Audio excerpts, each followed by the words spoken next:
a few quick introductions. I'm Chris Melfi. I'm the policy coordinator here at FASD United. I'm joined by a good number of my associates and board members today. We have Jen Wisdall, COO for FASD United, also has been part of the policy team the entire time she's been here.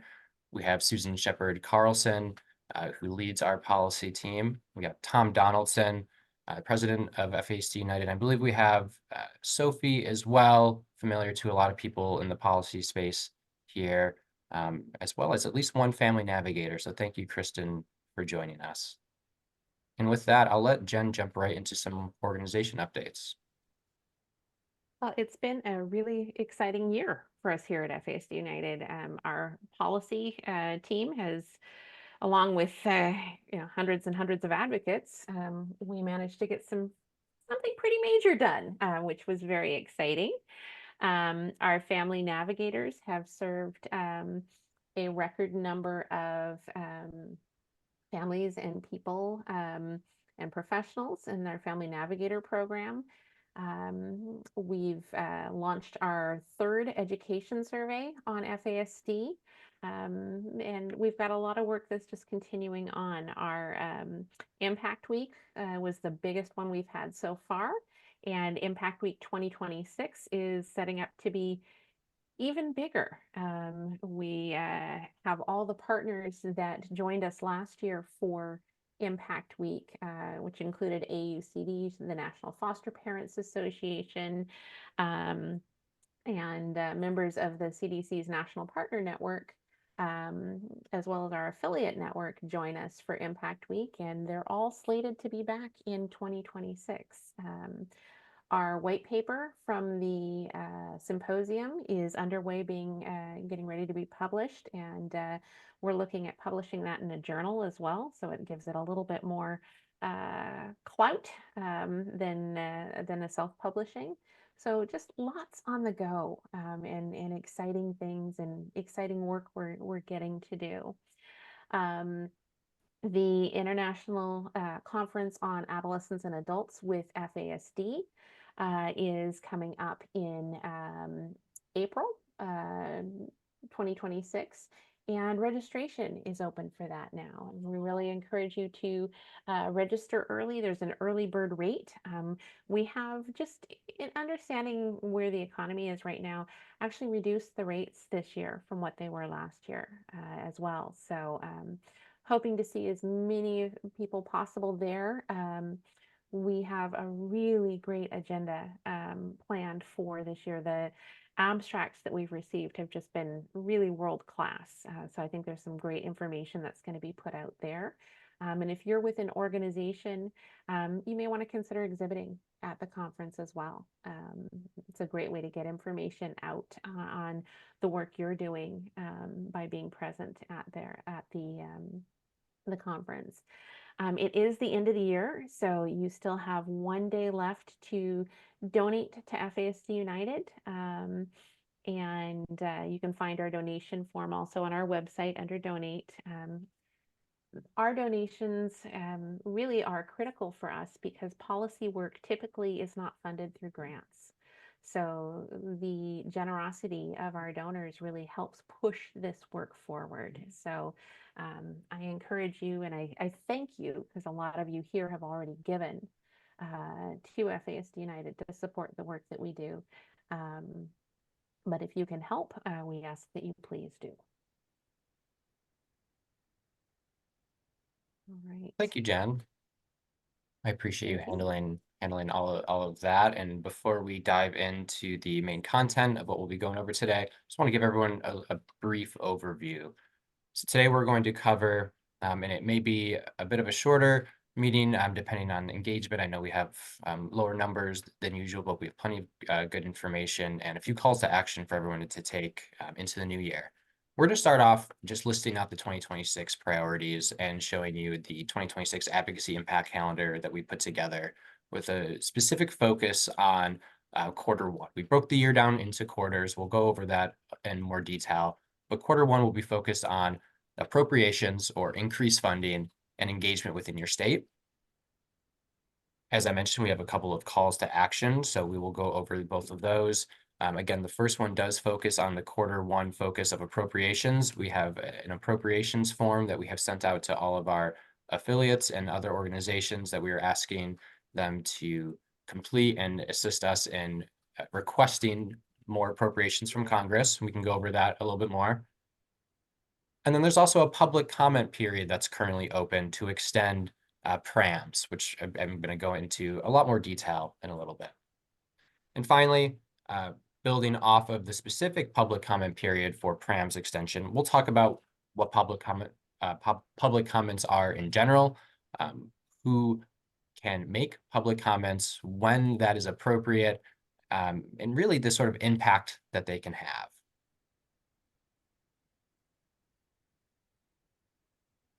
Can't talk about any of that without first just really quickly going over the FASD Respect Act. We do this at every single meeting. Fortunately, the last two have been slightly different because we can say, we can use the active tense. These things have been authorized and will happen. And I think that's fantastic. And what I really want to start off the meeting with is just saying how much we appreciate being able to share all of the successes from 2025 with you, and acknowledging that just because the success came in 2025, we know that the work for many people here began many, many, many years prior to that, and it's going to extend into the future. We appreciate all that you've done. We're very, very excited to see what happens for 2026. That said, the successes of 2025 made it possible for these programs to exist. The FASD Respect Act, its intention is to update and create FASD programs, which will allow for coordination between and across systems with a renewed focus on supporting individuals while strengthening states' capacity to address FASD. That's what's so unique about the FASD Respect Act. It's the new focus on supporting families and individuals, and it's this first time where there's going to be a focus on building states' capacity to address the unique needs in localities. You can also see down at the bottom here, importantly, that part of the FASD Respect Act was that it authorizes $12.5 million per year to be appropriated. So that means that now all the work we've done, we got authorization or reauthorization for certain programs. Yes, big success. Yes, big deal. But what it really did was open up more doors that we have to go through to make sure that everything is implemented and to make sure that FASD programs are sustainable and equitable. Appropriations is that first door that we need to go through. With that said, this may be the last time we see the status bar that we've all come to know. Again, so happy to be able to share the many successes with the community in 2025. And now our focus turns to 2026 to make sure that the work that the community has done can continue to make an impact. Advocacy efforts for the FASD Respect Act and to get it passed and authorized followed what was supposedly a straightforward line, as you can see here, straightforward plan. And it allowed us to show you and keep you updated with the status of the bill and how that relates to the actions you've taken and can take as advocates. But as we now move from passage to implementation, we need to work on a new status bar, a new way to reflect all of the work being done across the country in states and on the federal level, whether it's for appropriations, just state agency education, finding and fostering legislative champions, or introducing FASD legislation in your state. And that is why we have started to develop the 2026 Advocacy Impact Calendar. The 2026 Advocacy Impact Calendar is made to allow you, your state, your organization, the group that you're advocating with, make sure that you're prepared to implement FASD Respect Act programs. Make sure that your state is ready to capitalize on funding once it is made available. Again, this is helping your state be prepared. One thing that is very, very important to keep in mind here is that the timing of your advocacy in your state might be different from your neighboring state. Some of this will be based on the current capacity of your state to address FASD, how prepared it already is. Does your state already have an FASD task force or a coordinator?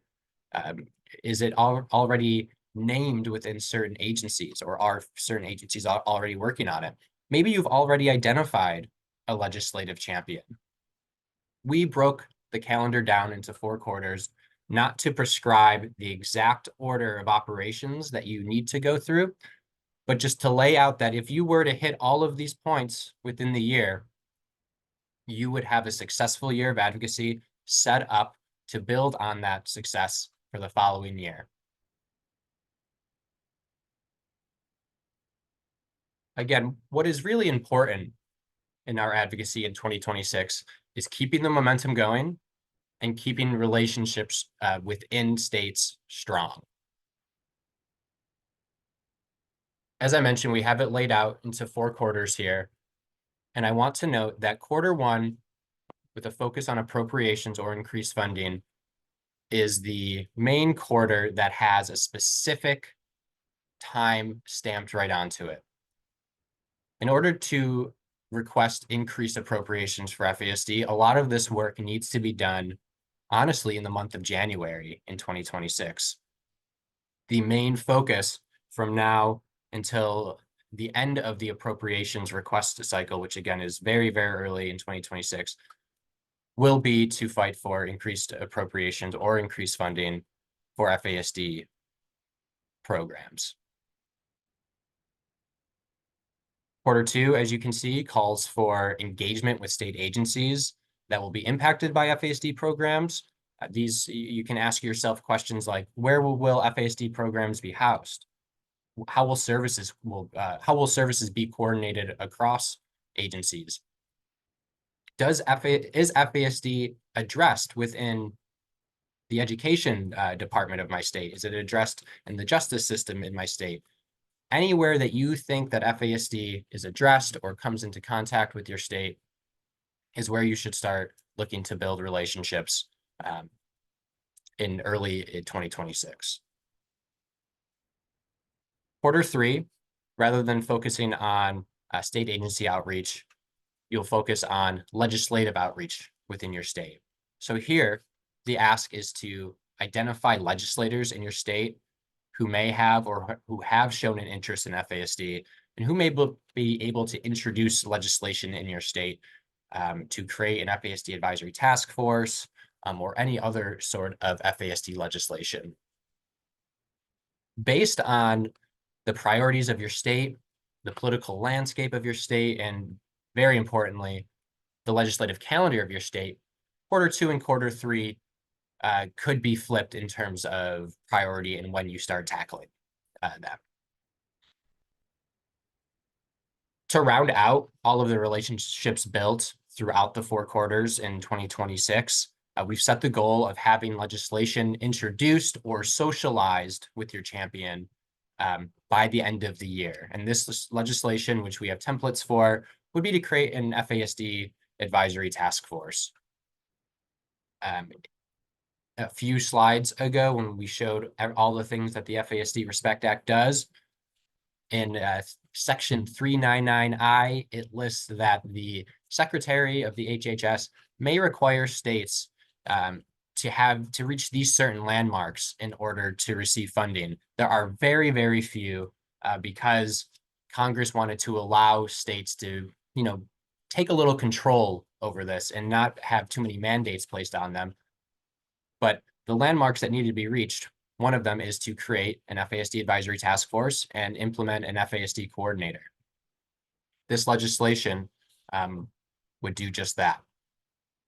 Now, again, we have them listed out into 4 quarters, but the idea is to not go into a single quarter or a single task with blinders on. Keep in mind what has to come next, how you're building on each step with the relationships that you're building. So for example, the current call to action in quarter 1 of 2026 will be to make sure that you submit the appropriations questionnaire form to FASD United.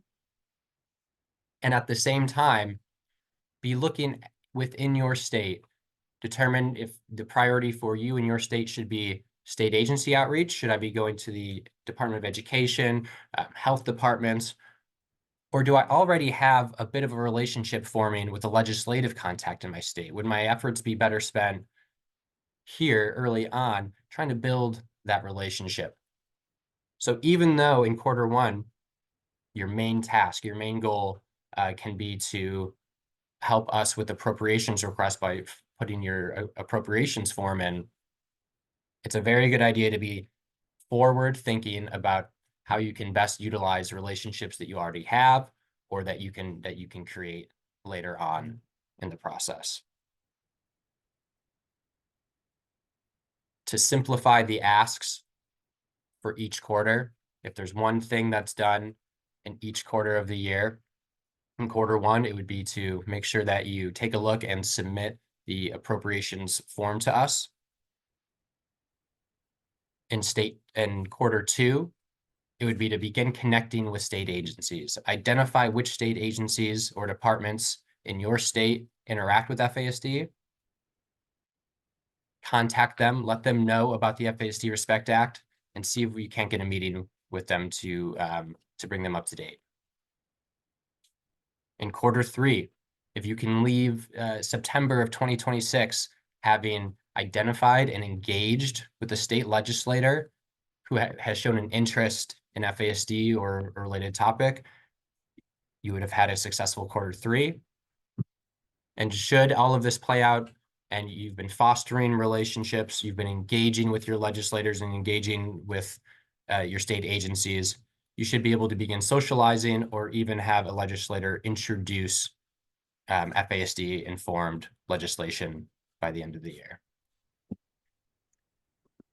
Chris, can I make a quick comment? Please. So years ago, I was in a meeting and somebody started talking about quarters, and I didn't know what they meant. And so I just nodded and smiled and and this was pre-Google, so I couldn't go and look it up afterwards. So for any of you who might not know what quarters are, you're not alone. If you break the year into 4 parts, each 3 months is considered a quarter. So January, February, March, quarter. April, May, June, quarter. July, August, September, quarter. October, November, December, quarter. So it's a way of breaking the year up into parts. It might be something that you haven't heard before. And Susan brought up a really, really good point on this, and Chris touched on it, and I just want to make sure we're reiterating on this. There's a lot going on this year with it being an election year. And we wanted to make this process really simple and easy to follow along and have some things to get done and a calendar to follow. And Susan mentioned something, was it 34 different governors are up for reelection? So Yeah, states may be changing. this is the year where most of the governors are either going to be up for reelection or you're going to have new. So you're going to have probably, and I haven't even looked at it. And I think it's really important to look at the political landscape when you're doing your analysis of where you put your energy. And as I said, you know, we want to keep it simple, but also you want to do it smart so you don't, you don't spend a lot of time on an administration that you know is not going to be around, next year. And so maybe you're better off going with a legislative champion that's been around and is running for reelection, and we'll be back. So, and we can help you with looking at the political analysis. I mean, I remember talking to some folks from Nevada, who passed a great law, and then the governor vetoed it. And so this is a bipartisan bill. And so it's really important in this political landscape to try to figure that landscape out and how to do your messaging for both sides of the aisle and to be successful. And you don't want to spin your wheels. So I think this is great the way this is laid out. But I know I was just emailing with Kathy White from Kansas, and they've got a senator that's already introduced a bill. And so and to make sure that now they've got that legislative champion, and I don't know what's happening, in the governor's race there, or if it's all going to be the same party, but it's really important to kind of look at that practically. But we don't want to confuse you, and I hope I haven't. Thank I you think both. it's a And Jen, balance. Jen and Susan, while you're still on, we do have a question in the chat. So maybe we can jump from this advocacy timeline to another timeline that's being asked about before I get into why we're focusing on appropriations in quarter 1. The question is, and I think it's the question coming from every single state, when would money be available to states? Well, 64 million or billion or whatever question. Go ahead, Jen. You try to so answer. that is a really, really good question. So we know that we have funding appropriated for fiscal year 2026. And again, how appropriations has been happening under this administration and under this Congress has been a little different. Funding going to states is really going to depend on the level of appropriations. So right now we have 12.5 million appropriated, but this is why we're doing the appropriations forms, because we want more money appropriated. We're trying to encourage the government, because the 12.5 million is the bottom level, right? That they've authorized. We want to increase the amount of appropriations so that there is more money to go to states. So it really is going to depend on the state, whether they're applying for federal funds once federal funds are available. So that's why having outreach to the agencies in your state is going to be important, because if the state agencies aren't aware that there might be money coming federally, they're not going to apply. Right now, we don't know which agency through HHS is going to be allocating the money out.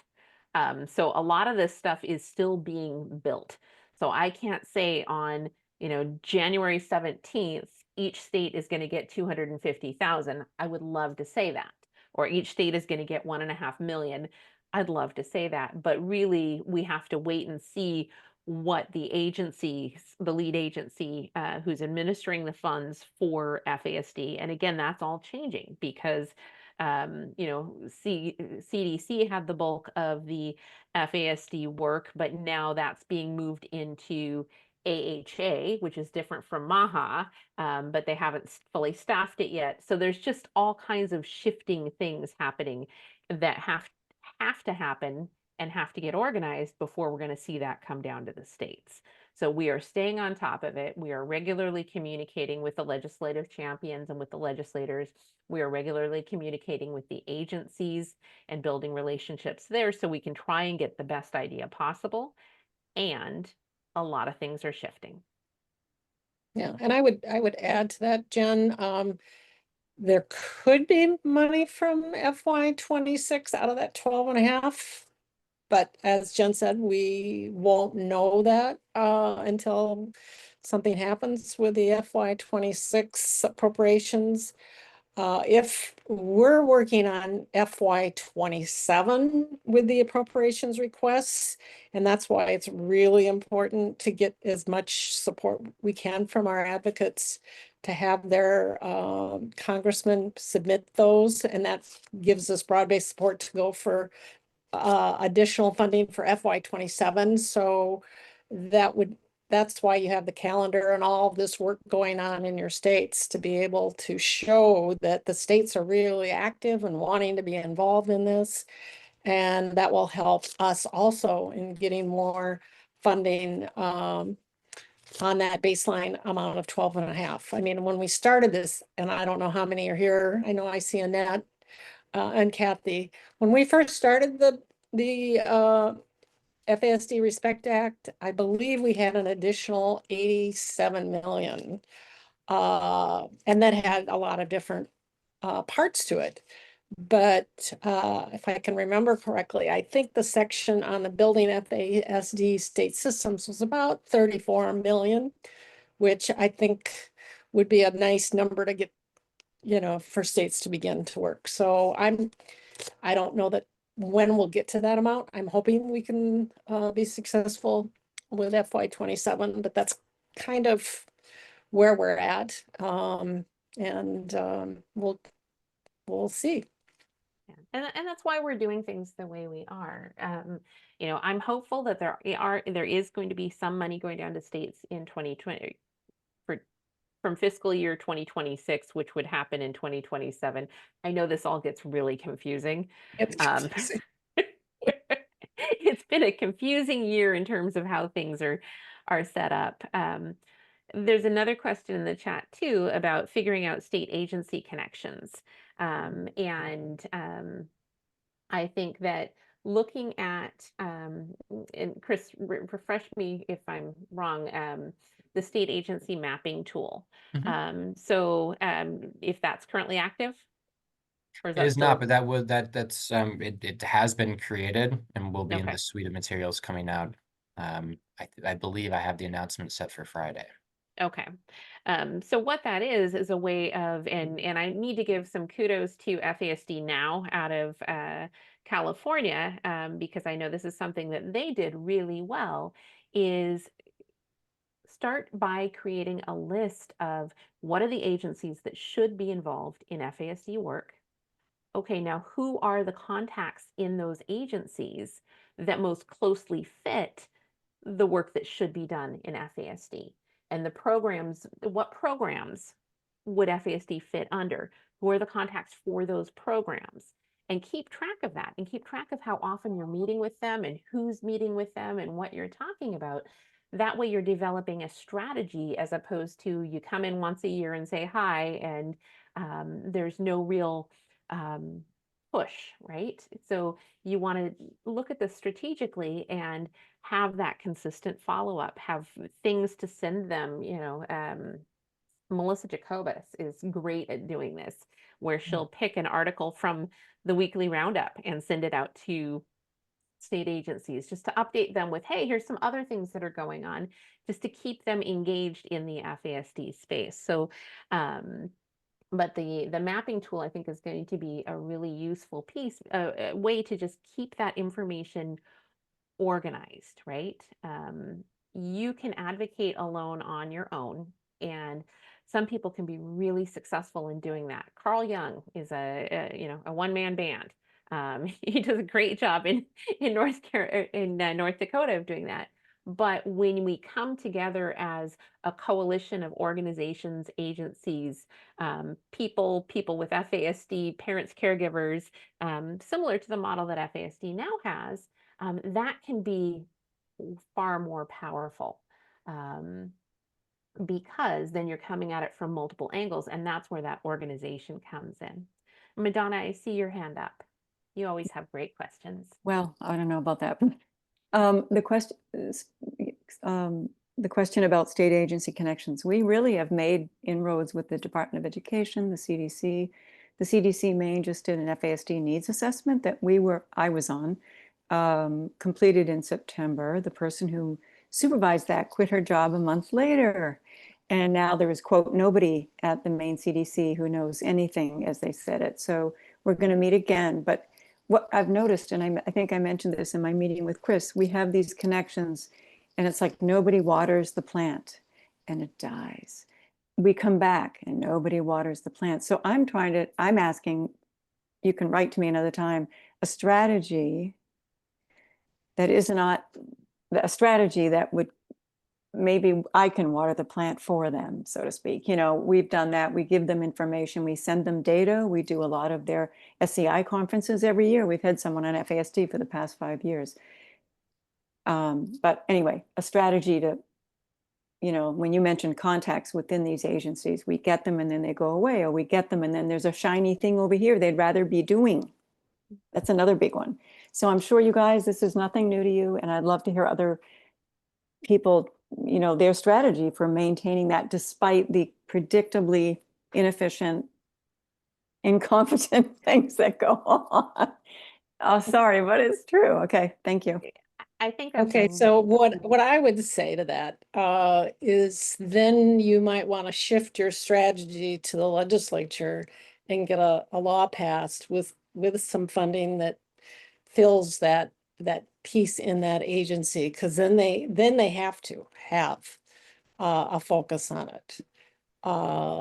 Because I know with agencies, and I've worked, in every branch of the government, in the judicial, executive, and and so, yeah. So because they are silos, and there's always a lot of movement. And you're gonna find it, sometimes you're gonna find an advocate or someone, an agency that's there and it's gonna stay, but unless they have an executive order or a state law, they're going to find other because resources in states are limited. They're going to find other, their needs going different directions. So that would be my advice. I think too, I just want to add to that, and I see Kathy's hand up. One of the this is a sales issue, right? Again, leaning back on my sales background, you're selling and selling and selling to a company, and all of a sudden that person that you've been selling to is gone. What do you do, right? Or you have a contract with them and all of a sudden they're gone. What do you do? And this is where the concept of 3 wide, 3 deep comes in, right? You don't just have one contact at an agency. You try and have 3 contacts at the agency. And you don't just have one contact, me, Jen Wisdall, I'm contacting this person, and this person. No, I have 3 people. I have Jen Wisdall, I have Chris Melfi, and I have Susan Shepard Carlson contacting these 3 different people. So your relationships are 3 wide, 3 deep. That way you're looking at, somebody turns over, you're not losing everything, right? You have other connections and other people that you're connected to there. And having Right. those conversations too around, hey, if something were to happen and you won the lottery, who would be looking at this work? Would it be okay if we gave them a baseline of information too, just in case, you happen to get really lucky next time you go to Vegas and, you're suddenly becoming one of my major donors as opposed to a state agency worker. You Right. don't have to be as cheeky as that, but Sure. the 3 wide, 3 deep approach, I think, is absolutely critical when we're building Right. these relationships. And I think when someone just spoke to about siloing in the CDC Maine, oh, we don't do FASD. That's so-and-so. Even when you go looking and knocking and you're really wonderful and you're really nice to them. So not to say yes, but in that case, though, it's just challenging because it is so siloed. I'm the marijuana person, for instance, they'll say. I'm like, okay, dear God, help us. But anyway, but yes, I appreciate that because it gives me ideas about other places to do that. Thank you. Welcome. And, if they're not the FASD person, are you the maternal child health person? Are you the heart health person? Are you, like what other, because FASD impacts, the seat, if we look at our seat at the table, right? It impacts all these different areas. Yes, you too, even though you're not the FASD person, have a direct connection to FASD. And Right. here's how we can build that connection. Right. And again, Maternal Child Health, who does the SCI conference, has spoken to us for 5 years, doesn't like us. It's almost a territorial thing. Seriously, it is. So, Yeah, that but can anyway, happen. yeah, but thank you. Yeah, you're welcome. Kathy, you've been very patient. Problem. I forgot. Oh, I've been so patient, I forgot. I was listening to Madonna. Isn't there some language that says that departments need to work together, state departments need to work together and gather resources, existing resources to address the problem of FASD in the language in the Respect Act? So that was part of the building FASD state and tribal systems, and that's part of the legislation, the draft state legislation that we've put together, is creating those interagency committees on FASD within the states, or the task forces, right, where they're all coming together. Okay, yeah. Yeah. Yeah, we Yeah. have adapted that to North Carolina and presented it to a few legislators. We're gonna go after that in a bigger way soon, Well, and after some, my hiatus of a few months of. Well, and I do want to say, it is an election year, which is, there's going to be a lot of noise, but it's also a good opportunity to engage with, the different candidates that are running in your particular district, or also those that could be champions, because they seem to be more receptive a lot of times in an election year. And maybe a little donation might help that. So there are going to be opportunities, I think, during an election year to go to a town hall or whatever and engage with your legislature.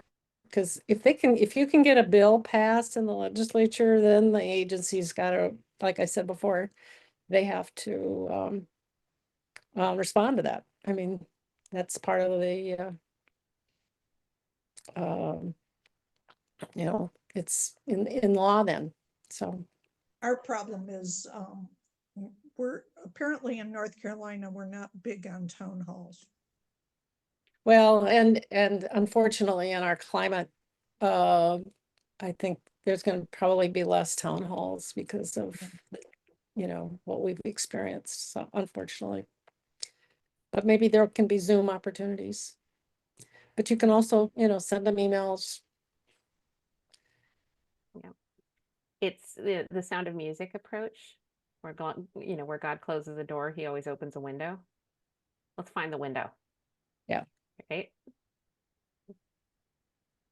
Find the window. We may not be able to go the traditional route, and quite frankly, we haven't gone the traditional route as an advocacy movement, right? Doing the whole Zoom thing isn't something that was really done before. And hey, it worked really well for us as a movement to get this bill passed. We did this without a professional lobbyist on retainer.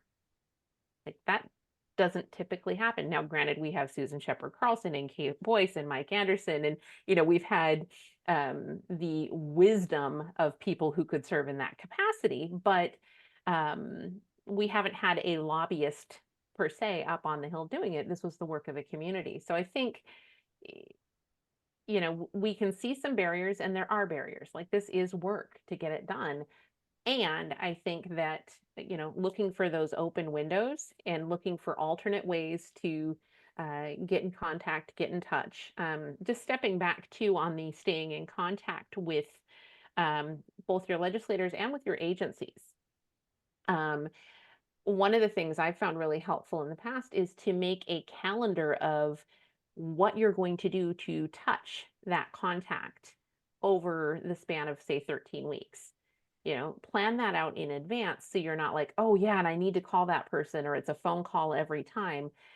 Look at FASD materials that you could share with them, look at resources you could share with them, look at ways you could connect with them, meet with them, but have a plan already written down on paper of, here are the ways that I can connect with these legislators. Here are the resources that I could put forward to them, or the information I could share with them, the legislator or the agency contact. And that way you're not starting from square one every time. This is a planned approach. This is not a scattershot kind of situation. Kathy, you got your hand up. I've been told that I sound like I've taken an advocacy 101 class, and that why do everyone who approaches me say it's going to help on the back end instead of like pay for it now, pay for it later, and that like people are hiring lobbyists to do the work, and I can confidently say like we're just grassroots parents and professionals who are just trying to take care of kids in our care. Like we are not lobbyists, and I have not taken advocacy 101.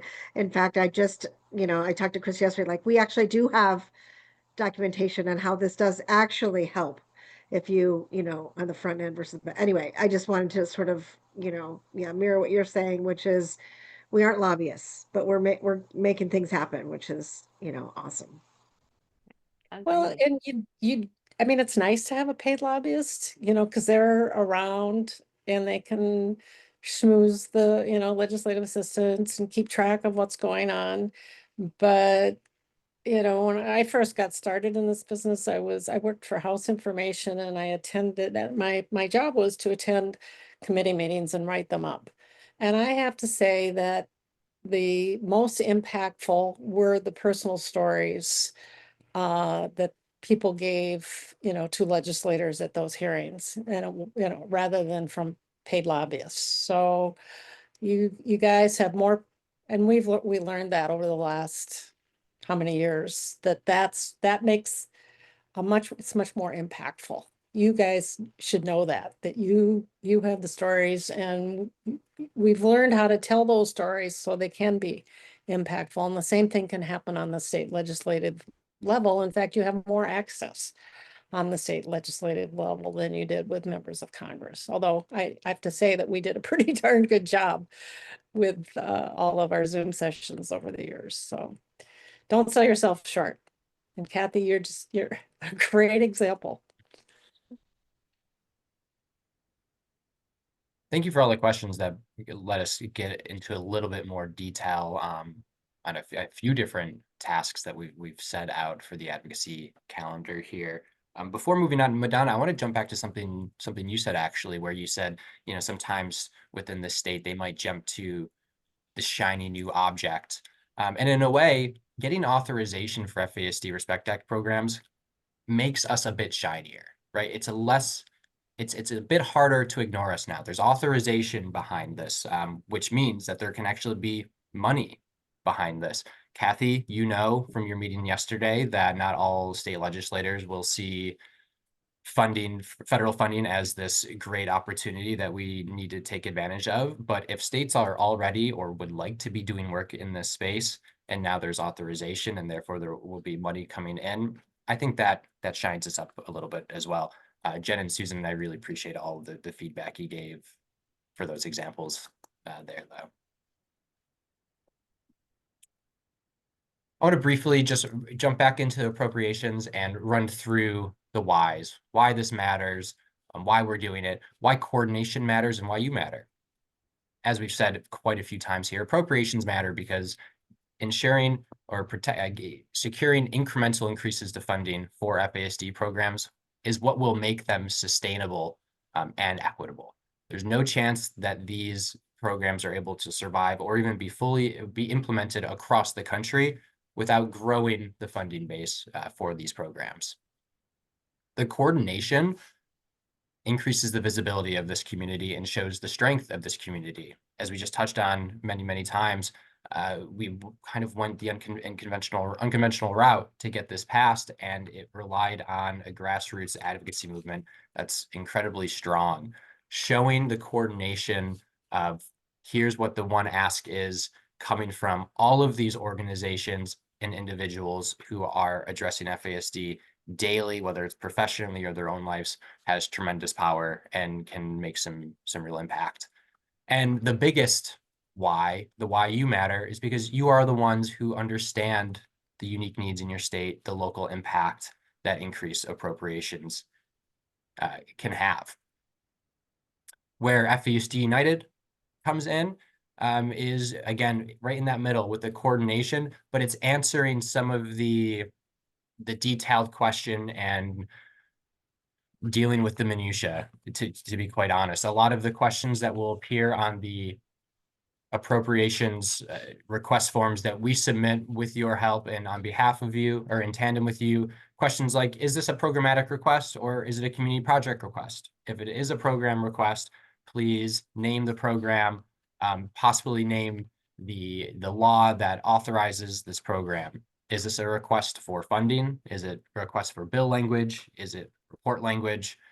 If it is request for funding, can you please give us the exact level of funding you're requesting? Can you give us the history of funding requests for it? Can you tell us the current fiscal year funding for it? Can you tell us the president's budget funding for it? All of these different questions that can be barriers for getting these requests in. This is a process that we're going to continue year after year. The appropriation cycle happens every single year, and in this instance, that is a fantastic opportunity. Jen mentioned windows. This is a window that will be open every single year for us to go back and ask for increases in appropriations and to show why FASD needs this. What have we done to deserve this? How have the programs flourished? So again, I think this is a fantastic opportunity, but it is something we'll be coming back to yearly. And the hows. How do we do this? How can you help? What sort of support will FASD United be offering? We've gone over this quite a bit now. There is a appropriations questionnaire form that FASD United has created, has sent out to organizations and affiliates. We're asking you to promptly, whenever you're able to, please take a look at that and submit your responses. We've mentioned it quite a few times here now, is also the time to start fostering relationships, looking within your state agencies. Where is FASD touched? How can we start those conversations right now and be ahead of the ball? And then start looking with our help. We will let you know who we are going to be submitting appropriations requests to. They can be submitted to anyone, any congressperson who is accepting them. So say Kathy, sorry, Madonna in Maine, if Senator Collins is accepting appropriations requests, we will make sure to let you know. Thank you for your submissions. We are submitting a formal request on behalf of FASD United, FASD Maine, to Senator Collins. And at that point, it'd be a really great idea for you, Madonna, to reach out to Senator Collins. Let them know that we are submitting and ask for a meeting with a member of the appropriations staff.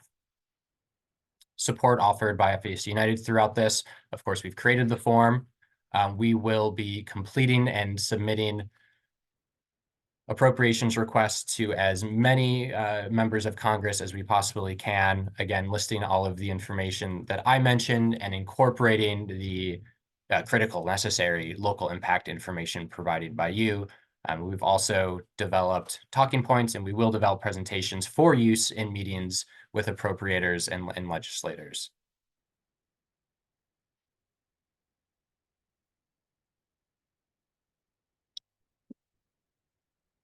Before I jump into the next question, I just want to make sure that, or the next section, I want to make sure that any questions you have for myself, Jen, or Susan about the 2026 advocacy calendar or appropriations have been answered, because we're going to segue into a quick update on another call for action, which is the PRAM's public comment period.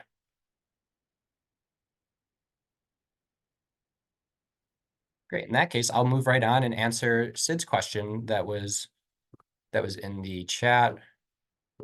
Actually, Jen, can you see the comments? I've lost them.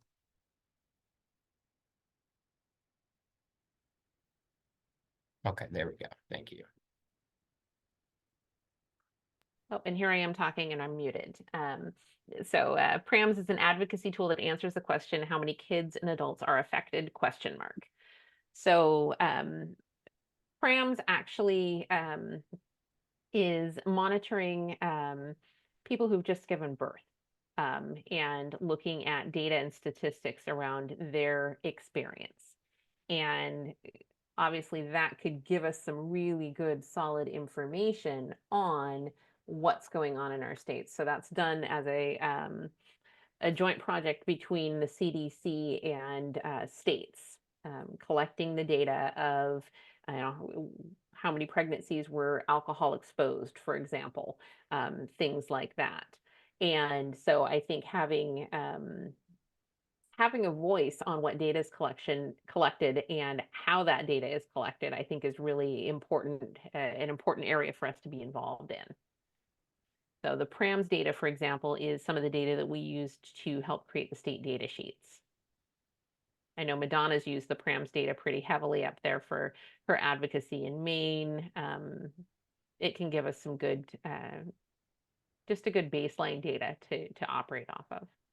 I want to mention too that each state, at least the ones I've looked into besides Maine, like New England states, have their own set of questions, and you can look at your own state and say, oh my goodness, look at that. We have the highest smoking rate in the country, which Maine did a couple of years ago, prenatally. Risk for FASD, that kind of thing. It's quite a big deal when people hear about their own states. Thank you for that. And just to add on, the data collected by PRAMs is anonymous. The burden on those who are answering is minimal, and the methodology for collecting the information, with the exception of some of the questions being different state by state, the methodology is the same, which allows for comparisons across systems across the entire country. It is a data collection project that is non-duplicative, which is to say that this is the only way that much of this data is available. Before we get into a little bit more on specifics about PRAMs, again, pregnancy risk monitoring system, want to walk through why this is all important, and maybe just the structure of how public comment periods generally work. So what happened in this specific case is that the CDC put out a proposed rule, essentially saying that PRAMS, the Pregnancy Risk Monitoring System survey, is set to expire on March 31st, 2026. Once they put out that notice, they then, by law, need to put out a 60 or 90-day public comment period,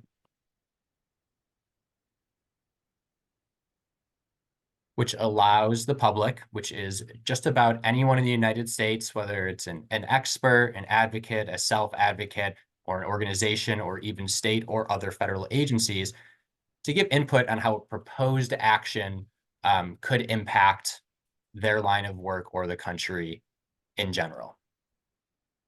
So when an agency puts out a notice of public comment, what are they looking for? Federal employees are looking for input and feedback to identify significant, relevant, and unique points that they may not have considered. So talking broadly, what makes a comment from the public significant? It explains real-world impact of the proposed action backed up by data. So real-world impact that is evidence-based. It can also be experience-based. The idea here, though, is that this is more of a logos or logical, data-driven argument and not a pathos argument. State agencies, through this public comment and rulemaking process, are not consensus building. They're not looking for what's popular, and they're not looking for opinion. They're looking for facts, data, and impact that they may not have considered.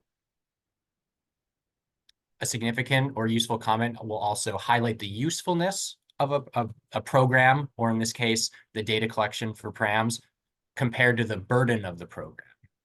The burden can be the financial burden, or it can be the burden on those who are collecting or giving the data. What is our goal in participating in the public comment process or rulemaking process? The main goal is to ensure that systems and the proposed actions are FASD informed and help our community. A secondary goal can be to increase the visibility of FASD within federal agencies. For the ensuring systems are FASD informed, the main goal, that comes down to the quality of the comment made. So again, is it a significant, relevant, and unique comment? Is it commenting on the real-world impact of this program? Am I providing actual data? Am I highlighting the usefulness of this program? And am I making sure that it's known that this is cost-effective, cost-efficient, useful, necessary? When we're talking about increasing visibility of FASD within federal agencies, that's when we're talking about the quantity of public comments that go in. So in that case, public comments that are meant to increase the visibility of FASD will be focused on how FASD is affected by the proposed action. So in this case, how is PRAMS relevant to FASD? How is PRAMS relevant to my work maybe as an FASD United affiliate?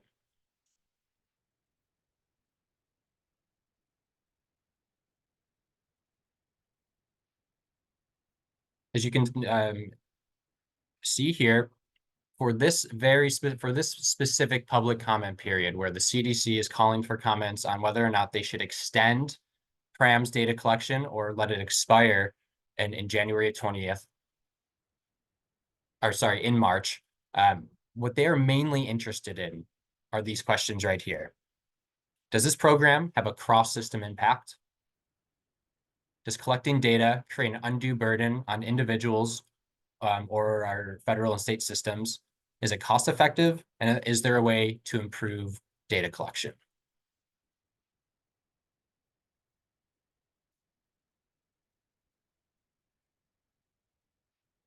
So in FASD United's case, we have crafted a comment whose purpose is to create a more FASD informed system and to continue the PRAM's monitoring. To do that, I hit these 4 points that are focused on what the CDC laid out as what they want, and then what is called the Office of Management and Budget. Don't want to go too deep into the woods here, but this specific rule will be the comments made on this will be presented both to CDC workers, but also the Office of Management and Budget, because it is about data collection, which has to do with paperwork and it's costly. So what they are specifically looking for in their comments are, is this data necessary? Do we need to collect this data? And is it available from other sources? By answering this, I'm highlighting the cross-system impact and showing that the data collected is non-duplicative, which is to say that all of the data collected here informs many other systems, many other programs. It will even inform the implementation of FASD Respect Act. And this is the only place that you can get this data. Our comment answers the question, does it have practical applications and is it cost effective? Yes, it is. And we have a few specific examples to show that. So while PRAMS is not a form of an intervention, it is not early identification, it itself does not protect against adverse birth outcomes. It informs or is used by programs that do exactly that. We wouldn't be able to have efficient ESPERT, which is alcohol screening, brief intervention, and referral to treatment, without being able to monitor trends like drinking during pregnancy and other behaviors like that.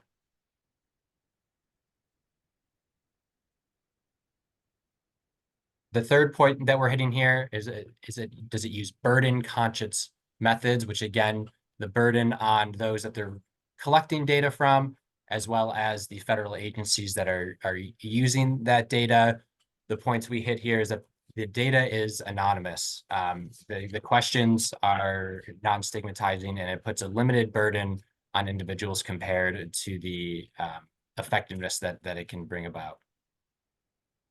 And then finally, we are highlighting that non-stigmatizing monitoring supports authorized programs. So our argument here is that if monitoring of pregnancies is done in a non-stigmatizing way, where the questions are laid out in a way that is non-stigmatizing and invites those answering them to be truthful, and then they will help the implementation of newly authorized programs. This is an opportunity to highlight that FASD programs have been authorized. They still need to be implemented. Use of PRAMS data will be necessary in the implementation. Again, on Friday, I mentioned a suite of materials that will be coming out. Part of that will be our full public comment that will be putting into the CDC. It will be breaking down, it will then be broken down further into a template that affiliates can use and fill in more, add more information as necessary. So you can highlight how PRAMS affects your work, how it impacts your work and your work in the state. And then another template for self-advocates, individuals, families to use that will be more about increasing visibility of FASD within our systems. So that will be more talking about personal experience, why you find PRAMs necessary, and how it is specifically related to FASD.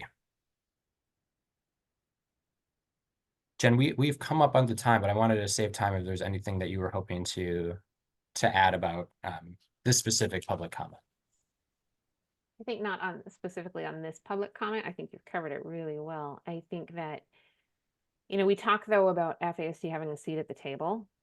That only happens if we get involved, right? And so these are the kinds of things where if we can get involved, it is really going to help make us more visible. And if you're able to submit a public comment, I think it would be incredibly helpful and powerful. And we hope to highlight more ways that you can get involved like this over the coming year.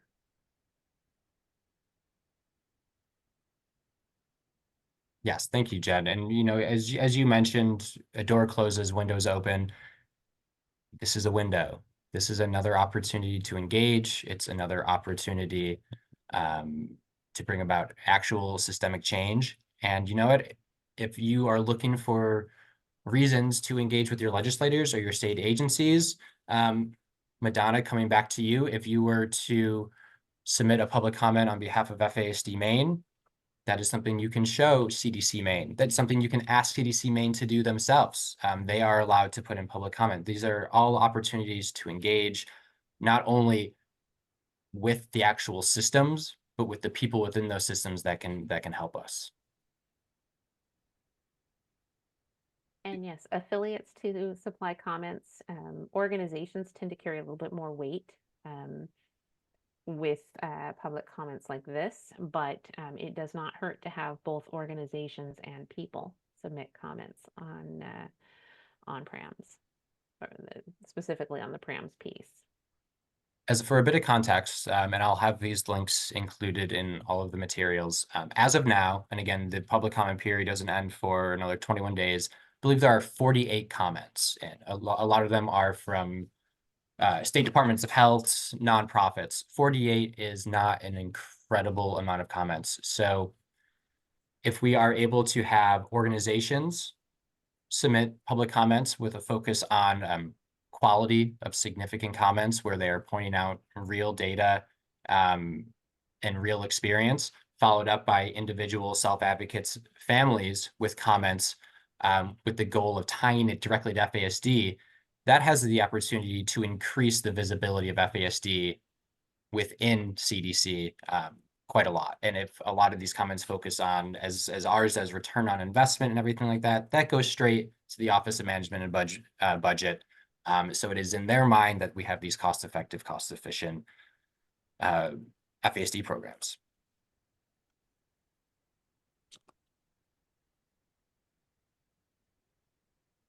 Susan's point, data is important to help policymakers make policy changes. Agreed. And Kathy, that is a interesting distinction. Funds have been authorized. So Congress is authorized to appropriate 12.5 million. And that's where we are currently in the process.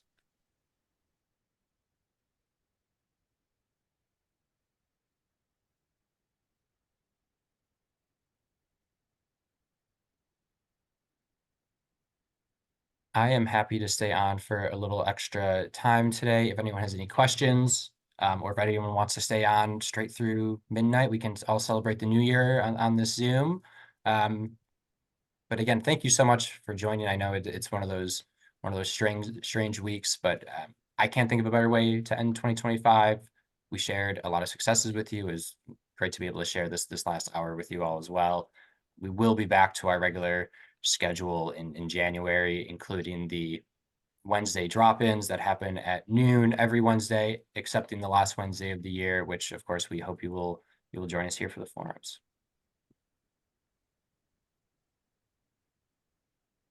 Happy New Year. Really grateful for all of you and your advocacy work and being part of this community. We are really, truly lucky to have you all here.